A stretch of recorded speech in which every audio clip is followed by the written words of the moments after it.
السلام علیکم ورحمۃ اللہ وبرکاتہ۔ بسم اللہ الرحمن الرحیم۔ الحمد للہ رب العالمین والعاقبۃ للمتقین، والصلاة والسلام على أشرف الأنبياء والمرسلين محمد وآله وأصحابه أجمعين، أما بعد فقد قال الله تبارك وتعالى في كلامه المجيد: الرحمن علم القرآن. قال النبي صلى الله عليه وسلم: إن الله يرفع بهذا الكتاب أقواما ويضع به آخرين، أو كما قال عليه الصلاة والسلام. صدق الله العلي العظيم، وصدق رسوله النبي الكريم، ونحن على ذلك من الشاهدين والشاكرين، والحمد لله رب العالمين.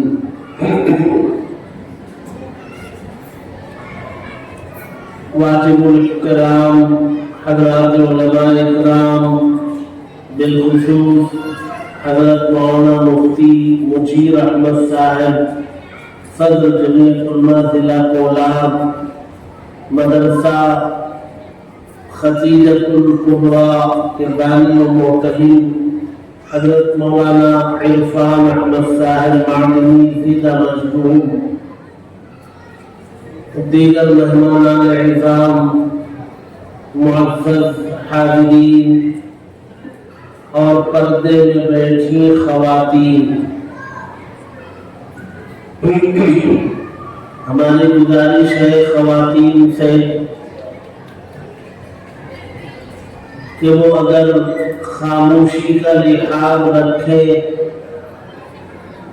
تو بات اطمینان سے کی جا سکے، اور ان کو اگر آپس میں بات کرنا ہے تو پھر خطاب کا، تقریر کا کوئی مطلب نہیں۔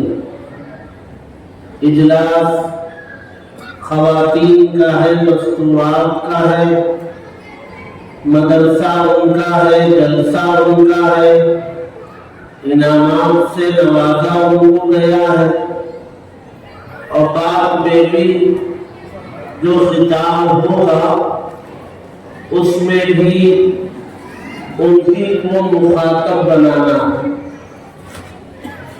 تو بہتر یہ ہے کہ خواتین بالکل خاموشی کا لحاظ رکھیں۔ اللہ تبارک و تعالیٰ کا فضل ہے، اس کا انعام ہے، احسان، کہ اللہ تبارک و تعالیٰ نے اس کے خزانے میں، انعامات کے خزانے میں جو سب سے قیمتی انعام تھا، اس قیمتی انعام سے اللہ نے ہم سب کو نوازا۔ وہ قیمتی انعام جس سے اللہ نے ہم کو نوازا ہے، ہم میں سے ہر ایک کو وہ انعام ہے ایمان۔ یہ بہت بڑا انعام ہے جو اللہ نے ہمیں بغیر مانگے طلب کیے کہ اللہ نے عطا کر دی۔ یہ ایمان معیار ہے، بنیاد ہے، دنیا و آخرت دونوں جہاں کی کامیابی کی بنیاد، کنجی اور کلید کیلی، یہ ایمان ہے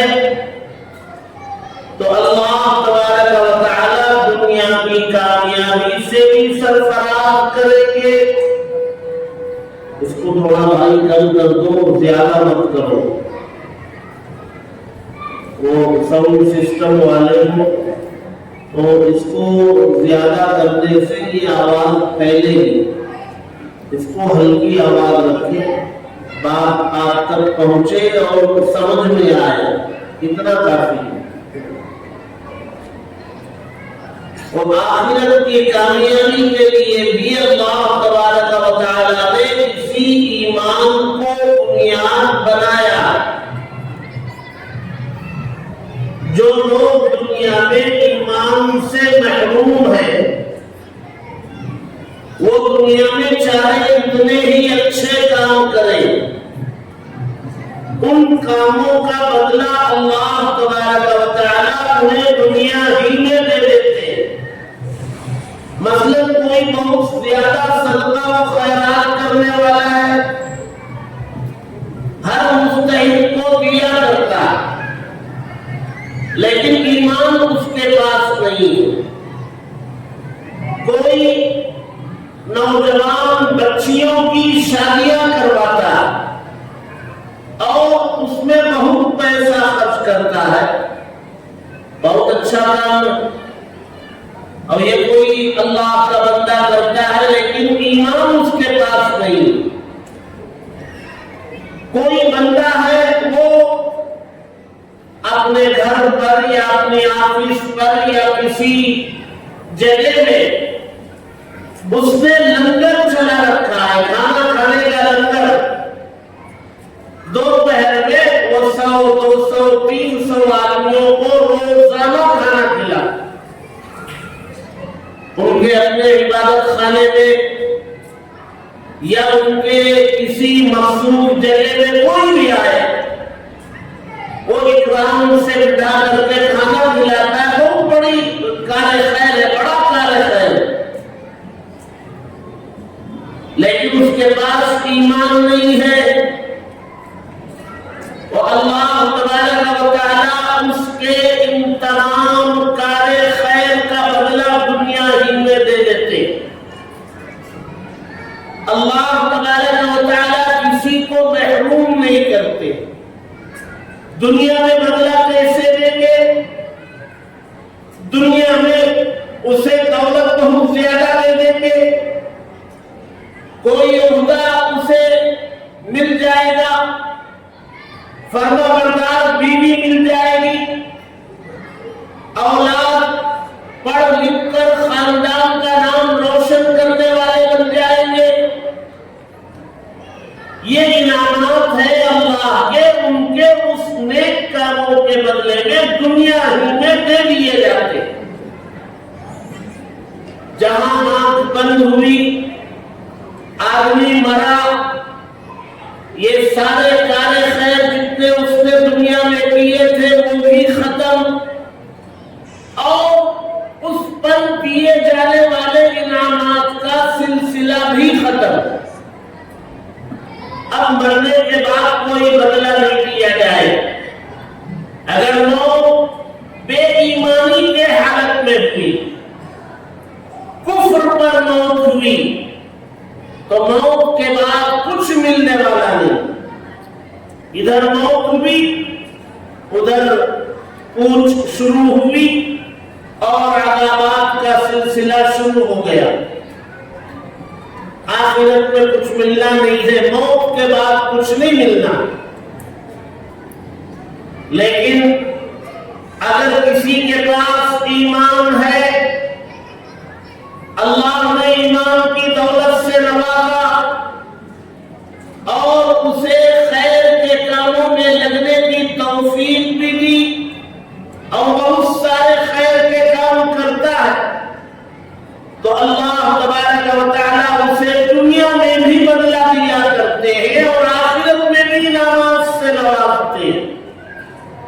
دنیا میں بدلہ اللہ تبارک و تعالیٰ اسے عزت دیں گے، اس کا اکرام کروائیں گے، اللہ تبارک و تعالیٰ لوگوں کے درمیان اسے مقبول بنائیں گے، اس کی اولاد نیک و فرما بردار ہوگی، اس کو نماز کی توفیق ملے گی، وہ اپنی حیثیت کے مطابق صدقہ و خیرات کرے گا، وہ اللہ کے نبی کی سنتوں پر عمل کرنے والا بن کر زندگی گزارے گا، وہ اپنے خاندان کی شادیوں میں فضول خرچی نہیں کرے گا، سنت کے مطابق نکاح کرے گا۔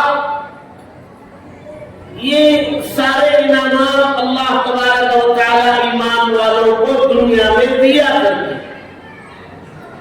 اور جب آنکھ بند ہوتی ہے تو اللہ تبارک و تعالی ایمان کی حالت میں اگر دنیا سے رخصت ہوا تو اللہ تبارک و تعالی پھر آخرت میں انعامات کا سلسلہ شروع کرتے ہیں۔ اگر دنیا میں فرما برداری کی زندگی گزاری، انعامات کا سلسلہ قبر سے شروع، اور اگر دنیا میں نافرمانی والی زندگی گزاری، اللہ تبارک و تعالیٰ کے احکامات کو پیروں تلے روندا، اللہ کے نبی کی سنتوں کا جنازہ اٹھایا لیکن مرا ایمان پر، تو مرنے کے بعد اللہ تبارک و تعالیٰ اسے اس کے گناہوں کی سزا دیں گے، لیکن چونکہ ایمان ہے تو سزا دینے کے بعد اس کو جہنم سے نکالیں گے، ایمان کی بنیاد پر جنت میں داخل کریں۔ اور یہ بہت بڑی کامیابی ہے۔ اللہ تبارک و تعالی نے قرآن میں فرمایا فَمَنْ زُحْزِحَ عَنِ النَّارِ وَأُدْخِلَ الْجَنَّةَ فَقَدْ فَازَ، کہ جو جہنم سے بچا لیا گیا، دور کر دیا گیا اور جنت میں داخل کر دیا گیا، بے شک وہ کامیاب ہو گئے۔ تو ایمان یہ بہت بڑی نعمت ہے۔ دنیا میں جتنے خیر کے کام کرتے ہیں وہ سارے خیر کے کاموں کا اجر و ثواب دنیا میں بھی آخرت میں بھی ملنے کا معیار، اس کی کنجی ایمان۔ یہ ایمان اللہ تبارک و تعالی نے دے تو دیا ہے، لیکن اس کی حفاظت کی ذمہ داری خود ہمارے سروں پہ رکھی۔ اس ایمان کی حفاظت ہماری ذمہ داری۔ یہ ایمان ہمارے پاس ٹکا رہے یہ ضروری نہیں ہے۔ یہ اگر ایمان کے خلاف کوئی کام کیا جائے یہ نکل جائے، یہ ہمارے پاس ایسا نہیں ہے کہ ایک مرتبہ آ گیا تو ٹکا رہے گا موت تک، ایسا نہیں۔ اللہ تبارک و تعالی نے قرآن میں فرمایا، حضرت ابراہیم علیہ السلام بہت بڑے جلیل القدر پیغمبر گزرے۔ اللہ تبارک و تعالی نے قرآن میں جگہ جگہ ان کا تذکرہ فرمایا۔ ابراہیم علیہ السلام وہ پیغمبر ہیں جن کو یہود بھی مانتے ہیں، جن کو نصارہ بھی مانتے ہیں، اور ہم تو مانتے ہی ہیں۔ ابراہیم علیہ السلام اور ان کے پوتے یعقوب علیہ السلام، ابراہیم علیہ السلام کے دو بیٹے، ایک کا نام اسماعیل اور ایک کا نام اسحاق، یہ دونوں حضرت ابراہیم کے بیٹے ہیں، اور دونوں کو اللہ تبارک و تعالی نے آگے چل کر کے نبی بنایا۔ حضرت اسحاق علیہ السلام میں سارے بنی اسرائیل 70,000 سے زائد انبیاء اسحاق علیہ السلام کی اولاد میں پیدا ہوئے، اور اسماعیل علیہ السلام کی اولاد میں ایک ہی نبی پیدا ہوئے۔ اب وہ نبی میرے اور آپ کے آقا حضرت محمد مصطفیٰ صلی اللہ علیہ وسلم، یہ حضرت اسماعیل علیہ السلام کی اولاد میں، حضرت اسحاق کی اولاد میں یعقوب ہے، یعقوب کی اولاد میں بنی اسرائیل۔ اللہ نے قرآن میں فرمایا ابراہیم اور یعقوب کا ذکر کیا، درمیان کیا. فرمایا وَوَصَّى بِهَا إِبْرَاهِيمُ بَنِيهِ وَيَعْقُوبُ يَا بَنِيَّ إِنَّ اللَّهَ اصْطَفَى لَكُمُ الدِّينَ فَلَا تَمُوتُنَّ إِلَّا وَأَنْتُمْ مُسْلِمُونَ. کہا ابراہیم علیہ السلام نے اور یعقوب علیہ السلام نے اپنی اولاد کو بلا کر کے تاکیدی حکم دیا. اللہ نے وصیت کا لفظ استعمال کیا. بچوں کو کون؟ اللہ کے جلیل القدر انبیاء جن کا ذکر اللہ تبارک و تعالی نے قرآن میں جگہ جگہ کیا ہے، وہ جلیل القدر انبیاء کرام اپنے بچوں کو جمع کر کے انہیں وصیت کرتے ہیں، تاکیدی حکم کرتے ہیں کہ اے بچوں، اللہ تبارک و تعالی نے تمہیں دین کے لیے چن لیا، اللہ نے تمہیں دین کے لیے منتخب کیا ہے، لہذا اس دین کی حفاظت کرو اور موت تک اس پر باقی رہو. ایسا نہ ہو کہ موت آئے اور تمہارے پاس دین نہ رہے، حالت اسلام پر تمہاری موت آئے، اس کی کوشش کرو. انبیاء کرام علیہ السلام کو یہ فکر اپنی اولاد کے سلسلے میں دی. سوال یہ پیدا ہوتا ہے کہ کیا انبیاء کرام علیہ السلام کی اولاد بھی ایمان سے ہٹ سکتی ہے؟ ہٹ سکتی. ضروری نہیں ہے کہ نبی کی اولاد ہو تو وہ ایمان پر قائم رہے، ایسا ضروری نہیں. حضرت نوح علیہ السلام کا واقعہ اللہ تبارک و تعالی نے قرآن میں ذکر کیا. اللہ نے حضرت نوح سے فرمایا، جنہوں نے 950 سال اپنی قوم کو سمجھانے کی کوشش کی، چند لوگ ایمان لے آئے اور باقی سب سرکشی پر رہے، شرارت پر رہے. اللہ تبارک و تعالی نے حضرت نوح علیہ السلام سے کہا کشتی بناؤ. وہ علاقہ ریگستانی تھا، وہاں دور دور تک پانی کا نام و نشان نہیں، لیکن اللہ نے کہا کشتی بناؤ. نوح علیہ السلام نے کشتی بنانا شروع کیا. لوگ مذاق اڑاتے تھے، یہاں پانی کا نام و نشان نہیں ہے اور یہ کشتی بنا رہے، وہ بھی اتنی بڑی. لیکن اللہ کا حکم تھا، انہوں نے بنایا. پھر اللہ تبارک و تعالی نے ایک وقت عذاب لانا چاہا، عذاب لایا پانی کا. پانی زمین سے بھی نکلا، آسمان سے بھی برسا اور پانی بھرتا چلا گیا. اللہ نے حکم دیا نوح علیہ السلام کو کشتی پر سوار ہو جاؤ اور جو ایمان لے آئے ہیں ان کو بھی بٹھا لو. اس لیے کہ یہ کوئی عام پانی نہیں ہے، یہ اللہ کا عذاب ہے. اللہ تبارک و تعالیٰ کے عذاب سے کوئی بچ نہیں سکتا مگر وہی جس کو اللہ بچانا چاہے. لہذا نوح علیہ السلام نے ایمان والوں کو کشتی میں بٹھا لیا. ان کا ایک بیٹا تھا جو باپ پر ایمان نہیں لایا تھا، شریعوں کے ساتھ رہتا تھا، بے ایمان والوں کے ساتھ وقت گزارتا تھا.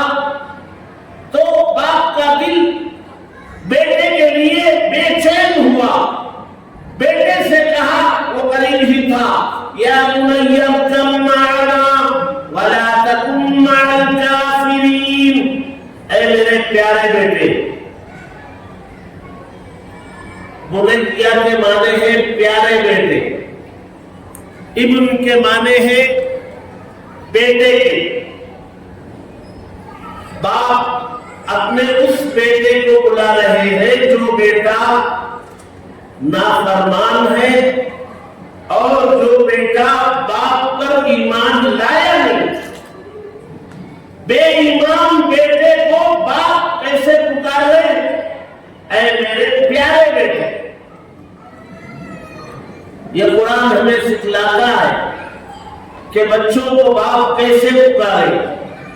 نافرمانی بھی کرے تو قرآن یہ سکھاتا ہے کہ بچوں کو پیار سے بلاؤ, ادب سے بلاؤ, ان کا احترام کرو. ایسی زبان یا ایسی حرکت ان کے ساتھ نہ کرو کہ وہ تمہارے سے نفرت کرنے لگے. جگہ جگہ اللہ تبارک و تعالی نے قرآن میں اس کو ذکر کیا. ہمارے سماج میں, معاشرے میں یہ بات ہے ہی نہیں کہ ہم اپنے بچوں کو کبھی بٹھا کے نصیحت کریں. ہم اپنے بچوں کو غلطی پر پیار سے سمجھائیں, بیٹے آپ نے یہ کیوں کیا؟ آپ سے میں نے کہا تھا نا کہ بازار جا کے یہ چیز لے آئے اور آپ گئے. میں جگہ کے گیا تھا فجر کی نماز کے لیے, آپ آئے نہیں, جانے نہیں. یہ انداز بچوں سے بات کرنے کا ہوتا. جی یہ قرآن ہمیں سکھلاتا ہے. اللہ تبارک و تعالی نے قرآن مجید میں ایک سورت اتاری ہے. اس سورت کا نام ہے سورہ لقمان. لقمان یہ پیغمبر ہے یا نہیں اختلاف ہے, اور راجح قول یہ ہے کہ یہ پیغمبر نہیں, اللہ کے ولی گزرے, اور اللہ کے اولیاء کا تذکرہ بھی قرآن میں ہے. تو لقمان علیہ السلام کا تذکرہ ہے. بڑے حکیم, ان کی باتوں میں بڑی حکمت. تو اللہ تبارک و تعالی نے پورے ایک رکوع میں حضرت لقمان کا ذکر کیا. فرمایا وَإِذْ قَالَ لُقْمَانُ لِابْنِهِ وَهُوَ يَعِظُهُ. لقمان علیہ السلام نے اپنے بچے سے کہا نصیحت کرتے ہوئے. اللہ نے صرف یہ نہیں کہا وَإِذْ قَالَ لُقْمَانُ لِابْنِهِ. لقمان نے اپنے بچے سے کہا, یہ صرف اتنا نہیں کہا, آگے کہا وَهُوَ يَعِظُهُ. یہ اس کی جان, یہ اس پورے سورہ لقمان کی جان. وَهُوَ يَعِظُهُ. باپ اپنے باپ يَعِظُهُ باپ سے بنا. لقمان علیہ السلام اپنے بیٹے کو بات نصیحت کر رہے ہیں. آگے انہوں نے بھی کہا یا بنیا, اے میرے پیارے بیٹے. یہاں ابراہیم اپنے بے ایمان بیٹے کو پکار رہے یا بنیا, وہاں لقمان اپنے بیٹے کو سمجھا رہے نصیحت کرتے ہوئے یا بنیا, اے میرے پیارے بیٹے. ہمارے گھروں میں بچوں کو نصیحت کرنے کا ماحول ہی نہیں ہے. خود عامل ہو کر نصیحت کرے, میں فجر پڑھوں تب میں بولوں بچے کو, میں قرآن کی تلاوت کروں تب میں بولوں گھر میں بچوں اور بچیوں کو کہ بیٹے آپ لوگ قرآن نہیں پڑھتے, آپ کو بھی پڑھنا چاہیے. میں ہی نہیں پڑھتا,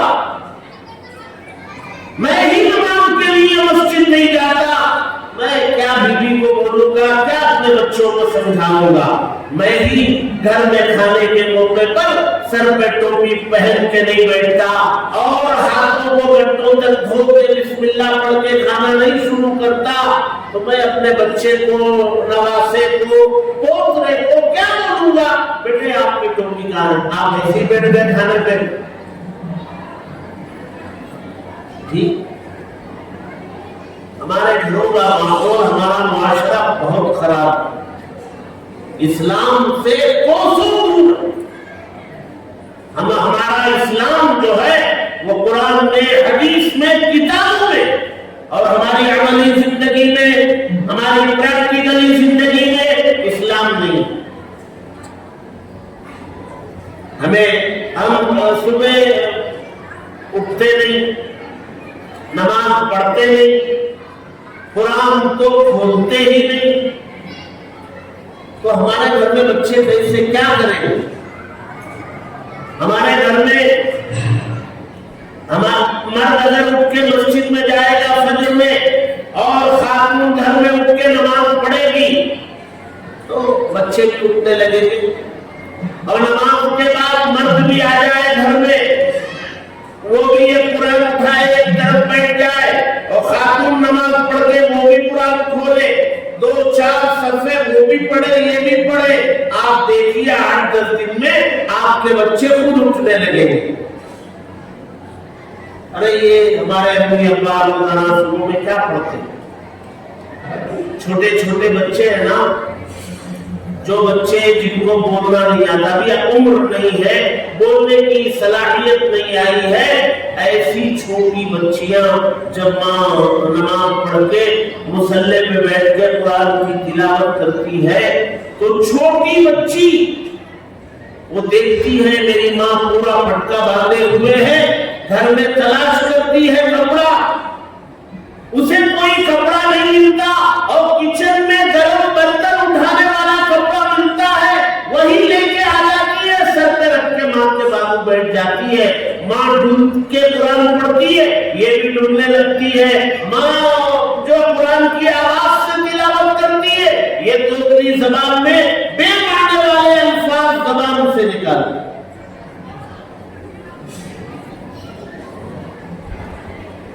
یہ ہمارے جو بے ایمان بھائی ہیں نا، جن کے پاس ایمان نہیں ہے، ان کے گھروں میں آپ جائیے، آپ جا کے ان کے گھر دیکھیے، ان کے گھر میں ایک کمرہ ہوتا ہے جس کمرے کو وہ نام دیتے ہیں پوجا روم۔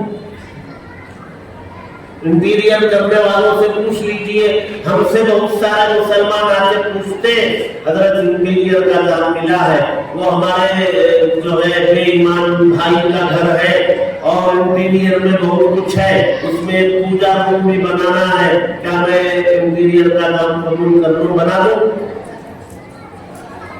ہم ان کو جواب دیتے بھئی آپ انٹیریئر گھر کا کر رہے ہو یا پوجا روم کا کر رہے ہو؟ وہ جواب دیتا نہیں پورے گھر کا، پورے گھر کا کر رہے ہو تو گھر میں کیا کیا آ رہا ہے سب کرو، صرف وہی کام کرنے مت جاؤ، سارے گھر میں ایک چیز وہ بھی ہے وہ بھی کرو۔ تو ان کے گھر میں پوجا روم ہوتی ہے، ان کے گھر میں ایک وقت طے ہوتا ہے، صبح 6 بجے 6:30 بجے یا 7 بجے اس گھر میں جو وقت بڑے طے کرتے ہیں، اس وقت سارے گھر والوں کو، مردوں کو، عورتوں کو، بچوں کو، بچیوں کو، سب کو منہ ہاتھ دھو کر تیاری کر کے 6 بجے ہے یا 6:30 بجے ہے، سب کو آ کر کے اس پوجا روم کے سامنے کھڑے ہو کر ان کے اپنے مذہب کے مطابق عبادت کرنا ہے۔ اس کے بعد مرد اپنے بستروں کی طرف جاتے، عورتیں کچن کی طرف جاتے، بچے بچیاں اسکول کی تیاری میں لگتے، ان کا پہلا کام ان کے اپنے مذہب کے مطابق عبادت۔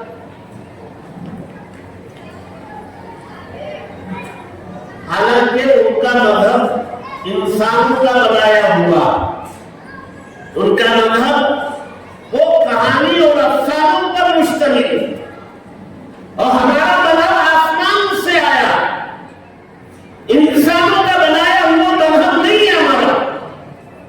ہمارا مذہب کی بنیاد وحی ہے، آسمان سے اللہ نے یہ مذہب اتارا، اور آسمان سے اتارے جانے والے اس مذہب نے ہمیں یہ حکم دیا، تمہاری صبح جو ہے وہ 2 رکعت نماز سے ہونی ہے، الصلاۃ خیر من النوم، نماز نیند سے بہتر ہے، سونے والے جاگ، اے سونے والوں جاگو، نیند سے بہتر نماز ہے۔ مرد مساجد میں جاؤ اور خواتین اپنے گھروں میں مصلی بچھاؤ اور نماز ادا۔ ہمارا صحیح مذہب آسمانی مذہب، اور ہمیں اپنے دن کا آغاز 2 رکعت نماز کے ذریعے کرنے کا حکم دیا، ہم نے اس کو چھوڑ دیا، اور انسانوں کے بنائے ہوئے مذہب پر وہ لوگ باطل مذہب پر عمل میں مضبوط ہیں۔ ظاہر سی بات ہے ہمارا ان کا مقابلہ کیا ہے؟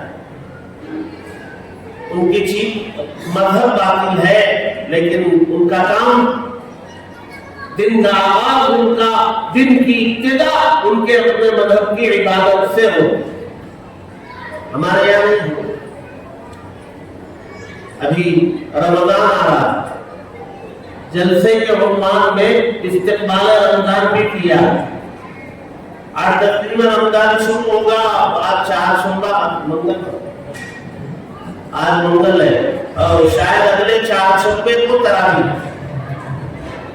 یا منگل کو تراویح، ایک ہفتے میں تراویح، اور پھر دن میں روزہ رکھنا، اور اس روزے کے لیے آخری رات میں اٹھنا، صبح صادق سے پہلے سحری کرنا، اور 30 دن ایسا کرنا. یہ 30 دن اللہ تبارک و تعالی روزہ فرض قرار دے کر، صبح صادق سے پہلے کھانے کا حکم دے کر، رات کے آخری پہر میں جگا کر 30 دن سال کے 11 مہینے اٹھنے کی عادت ڈلواتے. لیکن ہم لوگ بہت عجیب و غریب قوم، 30 دن تک عمل کرتے ہیں، سحری میں اٹھتے ہیں، اور بہت سارے مرد تو ماشاءاللہ وضو وغیرہ کر کے 2-4 رکعت تہجد کی پڑھ کے کھانے بیٹھتے ہیں. بہت بڑی تعداد جو ہے وہ نیند کی حالت میں اٹھ کے کلی کر کے نیند کی حالت میں آ کے کچھ کھا لیتے اور کھا کے ویسے ہی سو جاتے. مسجدوں میں ہمیں جگہ نہیں ملتی، فجر میں ہمیں نہیں ملتی، ساری مسجدیں بھری ہیں. 30 دنوں کے یہ حال رہتا ہے. 30 دن کے بعد جب عید کی نماز ہو جاتی ہے تو عید کے بعد دوسرے دن فجر کی نماز میں 1.5 صف 2 صف میں آ جاتے ہیں. پھر سال بھر وہی حال رہتا. ظاہر سی بات ہے ہمارے گھر کا ماحول کیسے بدلے گا، کیسے ہمارے بچے دیندار بنیں گے، کیسے ہمارے گھروں میں اللہ کی رحمتیں نازل ہوں گی، کیسے ہمارے گھروں میں اللہ کی برکتیں نازل ہوں گی. کام تو نحوست والے، کام تو بے برکتی والے، کام تو اللہ کو ناراض کرنے والے ہیں، کام تو نبی کی شان میں گستاخی والے. تو اللہ تبارک و تعالیٰ اگر مودی اور یوگی کو سر پر مسلط کر دیا ہے تو عمل ویسے ہی تو ہے جیسے عمل، ویسے اللہ نے حکمران کو رکھ دیا. عمل اچھے ہوتے تو اچھا حکمران دیتے اللہ. ہمارے یہاں بچوں کو نصیحت کرنے کا ماحول ہی نہیں. کبھی بٹھائیے ان کو سمجھائیے، ان کو بولیے کہ بیٹے تم فجر پڑھ کے قرآن کچھ پڑھ کے اسکول میں جاؤ گے تو تمہیں بہت اچھا سمجھ میں آئے گا، تمہارا دماغ کھلے گا، تمہارے حافظے کی قوت، میموری پاور بڑھ جائے گی. نمبر ہی نہیں آتا. حضرت لقمان علیہ السلام کا ذکر اللہ نے قرآن میں کیا. وَإِذْ قَالَ لُقْمَانُ لِابْنِهِ وَهُوَ يَعِظُهُ. لقمان علیہ السلام اپنے بیٹے سے ذکر کر رہے تھے اس حال میں کہ وہ نصیحت کر رہے ہیں. معلوم یہ ہوا کہ اللہ تبارک و تعالیٰ مجھے اور آپ کو پیغام دے رہے اپنے بچوں کو بٹھا کر کبھی نصیحت بھی کیا کرے، اور نصیحت کرنے کے لیے میٹھے الفاظ کا استعمال یاد نہیں. تو حضرت نوح علیہ السلام اپنے بیٹے کو، بے ایمان بیٹے کو، باہر تھا شریروں کے ساتھ، دوستوں کے ساتھ، کہا اے میرے پیارے بیٹے ارکب معنا، آ جاؤ کشتی میں، آ جاؤ بیٹے، سوار ہو جاؤ بیٹے، آ جاؤ میرے ساتھ. وَلَا تَكُن مَعَ الْكَافِرِينَ. بیٹے وہ سب کفر میں ہے، ان کے ساتھ مت ہو بیٹے، آ جاؤ کشتی میں.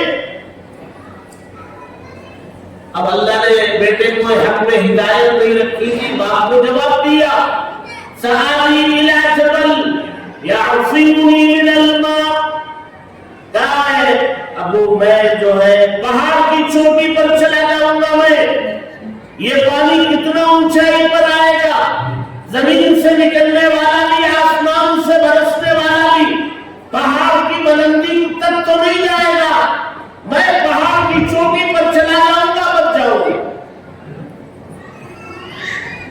تو باپ نے بیٹے سے کہا بیٹے لا عاصم اليوم من امر اللہ الا من رحم، بیٹے آج اللہ کی پکڑ سے کوئی بچنے والا نہیں، کوئی آج بچانے والا نہیں مگر وہ جو خود اللہ جس پر رحم کرے وہ تو بچے گا، باقی کوئی بچنے والا نہیں۔ یہ بات چیت چل رہی تھی، وحال بینہما الموج، اچانک پانی کی ایک لہر آئی، فکان من المغرقین، باپ نبی نوح کی آنکھوں کے سامنے بیٹا بے ایمانی کی حالت میں ڈوب کے چلا گیا۔ یہ نبی تھے، تو ہمارے بچوں کا کیا حال ہے؟ کس ذوق میں یا کس خوش فہمی میں ہم مبتلا ہیں؟ آج پورے ملک میں ہم دیکھتے ہیں کہ بہت ساری مسلم بچیاں جو ہے جن کے ماں باپ نے ان کی تعلیم، دینی تعلیم و تربیت کا نظام نہیں کیا، نہ خدیجۃ الکبریٰ جیسے مدرسے میں بھیجا، نہ دینی اجتماعات میں بھیجا، نہ گھروں میں تعلیم کا نظام بنایا، نہ گھر میں نصیحت کا ماحول بنایا، بس بچوں کو اچھی اسکولوں میں داخل کیا، وہ پڑھتے ہوئے چلے گئے اور کالج میں گئے، پھر ڈگری لے گئے، ایمان کا انہیں پتہ نہیں، یہ پتہ ہی نہیں کہ سب سے بڑی نعمت ہمارے پاس ایمان، سب سے بڑی نعمت۔ وہ بچیاں بچے کیا کرتے ہیں، کالج میں دوستی ہو جاتی ہے اور دوستی پیار میں بدل جاتی ہے، پھر وہ پیار جو ہے ماں باپ سے بغاوت پر اتار دیتا ہے، صرف ماں باپ سے بغاوت نہیں، وہ مذہب اعلان کے ساتھ چھوڑنے کے لیے تیار ہو جاتے ہیں۔ بیٹا وہ پھیرے لے کے نکاح کر رہا ہوتا ہے اور بیٹی تالی بندوا کے نکاح میں بندھن میں بن رہی ہوتی ہے۔ یہ ماحول پورے ملک میں، اولاد اللہ کی بہت بڑی نعمت ہے، بہت بڑی دولت۔ اس اولاد کی حفاظت کرنا ہے آپ کو، تو آپ کو خود بننا ہے۔ بچے کو نمازی دیکھنا چاہتے ہیں، پہلے آپ نمازی بنیے۔ بچے کے سر پہ ٹوپی دیکھنا چاہتے ہیں، پہلے آپ ٹوپی پہن لیجیے۔ بچے کے چہرے پہ داڑھی دیکھنا چاہتے ہیں، پہلے آپ داڑھی رکھ لیجیے۔ آپ جیسے گھر میں رہیں گے بچہ ویسے بنے گا۔ ہم بچوں کے سامنے سگریٹ پیئیں گے، اسی کے ہاتھ سے منگائیں گے، وہ بچہ بھی سگریٹ کا عادی بنے گا۔ ابو ہی ابا ہی ہمارے پیتے ہیں، یہ کوئی اچھی ہی چیز ہوگی، میں بھی پیوں گا۔ وہ ہمارے گھر میں سگریٹ پیار رکھا ہوا ہوتا ہے، اسی میں سے پہلے وہ ایک چوری کرے گا اور کہیں جا کر کے چھپ کے پیے گا اور پیتے پیتے اس کا عادی بنے گا۔ ذریعہ کون بنیں گے؟ میں بنوں گا۔ ہماری مائیں بیٹھی ہیں، یہ اگر مائیں اپنے گھروں میں اس موبائل کا استعمال کریں گے بچوں کے سامنے، اس میں موویز دیکھیں گے، اس میں سیریل دیکھیں گے، اس میں گیم کھیلیں گے، اس میں غلط مناظر دیکھیں گے، تو ہماری بچیاں دیکھیں گی یہ تو ہماری امی بھی کرتی ہیں، ہمیں بھی کرنا ہے۔ آج ہمارے گھروں کا ماحول تباہی کے دہانے پر ہے اور اس کو بچانا بہت مشکل نظر آ رہا ہے۔ ایک طرف ہماری نسل کو تباہ کرنے کا سامان یہ ہمارے دشمنوں نے اتنی تیزی سے پھیلا ہے اسے روکنے کی طاقت ہمارے پاس نہیں. آپ یوں سمجھیے تباہی کا نل جو ہے وہ کھلا ہے اور اس میں 5 انچ موٹا پانی آ رہا ہے تباہی کا. نیچے بالٹی رکھی اور بالٹی کے نیچے 10 انچ کا ہول ہے. 5 انچ پانی آ رہا ہے, 10 انچ سے جا رہا ہے, بالٹی کبھی نہیں بھرے. ہمارا حال آج کا یہ خرابیاں جو ہے وہ 10 انچ وہ خرابیاں ہمارے اندر آ رہی ہے اور روکنے کا سامان 1 انچ بھی نہیں. ہمارے بچے آج بے حیائی میں, ہمارے بچے آج نشے میں, ڈرگس میں ہے, اوقات کو برباد کرنے میں ہے, غلط صحبتوں میں ہے. پہلے تو لڑکے ہی نشہ کرتے تھے, اب لڑکیاں بھی کرنے لگی, ڈرگس کا استعمال کرنے لگی, بے حیائی فیشن کے پیچھے بھاگنے لگے. ان ساری خرابیوں کا علاج جو ہے گھر کا ماحول بدلنا ہے, اور گھر کے ماحول کے بدلنے میں ہماری خواتین کا بہت بڑا رول ہوتا ہے. گھر میں خاتون اگر دیندار ہے پورے گھرانے کو دیندار بنا لیتی ہے. اسی لیے یہ لڑکیوں کے مدارس, یہ نسوان مدارس, یہ خدیجۃ الکبریٰ للبنات جیسے مدارس لڑکیوں کے اندر دین داخل کرتے, تقویٰ پرہیزگاری داخل کرتے, اللہ کا ڈر بٹھاتے. ایک بچی بھی یہاں سے بن جائے گی, ایک خاندان بنے گا. وہ پہلے اپنے گھر کا ماحول ٹھیک کرے گی, پھر اس کا نکاح ہوگا, سسرال میں اپنے دین کے ذریعے وہ وہاں تبدیلی لائے گی, پھر اس کے گود میں آنے والا بچہ یا بچی وہ اس کی تربیت بچپن سے دیندارانہ تربیت. اس لیے یہ لڑکیوں کے مدارس بہت قیمتی ہے. ہمارے پاس سب سے بڑا سرمایہ ایمان ہے. اس کی حفاظت کے لیے ماحول کی درستگی ضروری ہے. گھروں کے ماحول کو بدلنا ہے, اپنے آپ کو بدلنا ہے, اولاد کے ایمان کی حفاظت کی فکر کرنا ہے. اور اس کے لیے ہمیں علماء کی صحبت اختیار کرنا ہے. بچوں کو مکاتب میں بھیجنا ہے, بچیوں کو نسوان میں بھیجنا ہے, نوجوانوں کو بالغان میں پڑھنا ہے, اور بڑی عمر کے خواتین کو وہ بنات کے مدرسے, نسوان کے مدرسے وہاں ان کو بھیجنا ہے. سارے معاشرے کو کہیں نہ کہیں مدرسے سے مکتب سے جوڑے رکھنا. ہر آدمی یہ طے کر لے گا کہ مجھے اپنے گھر میں موجود سارے افراد کو کہیں نہ کہیں جوڑنا. بڑے مرد ہیں تو بالغات میں, بڑی خواتین ہیں تو نسوان میں, بچیاں اور بچے ہیں تو مکتب میں. اگر میں اپنے گھر کی فکر کروں, آپ میں سے ہر ایک اپنے گھر کی فکر کریں گے, بہت بڑی تبدیلی آئے. ابھی مجھے بہت خوشی ہوئی, بچیوں کا انعام لینے کے لیے جو لوگ آئے ان میں سے کچھ ایسے تھے, ایک تو ان کی غربت پوری طرح نظر آ رہی تھی, اور کسی کو چلنے میں دشواری تھی. عمر زیادہ نہیں ہے, شاید غربت کا اثر ہے یا کیا, لیکن خوشی اس بات سے بھی کہ ایسے لوگ اپنی بچیوں کو دینی مدرسے میں بھیج رہے. آج ان بچیوں کی وجہ سے ان کو اسٹیج پہ بلا کے انعام اور سند دی جا رہی ہے. بچیوں کی وجہ سے باپ کا نام روشن. ایسا بناؤ بچوں کو کہ تمہارے بچوں کی وجہ سے تمہارا نام غلط ہے. اس کے لیے مدارس کی قدر کرنے کی ضرورت ہے. یہ مدرسہ خدیجۃ الکبریٰ للبنات 2-3 سالوں سے محنت کر رہا ہے. بھی بتایا محتمین صاحب نے کہ 4 شعبے قائم ہیں.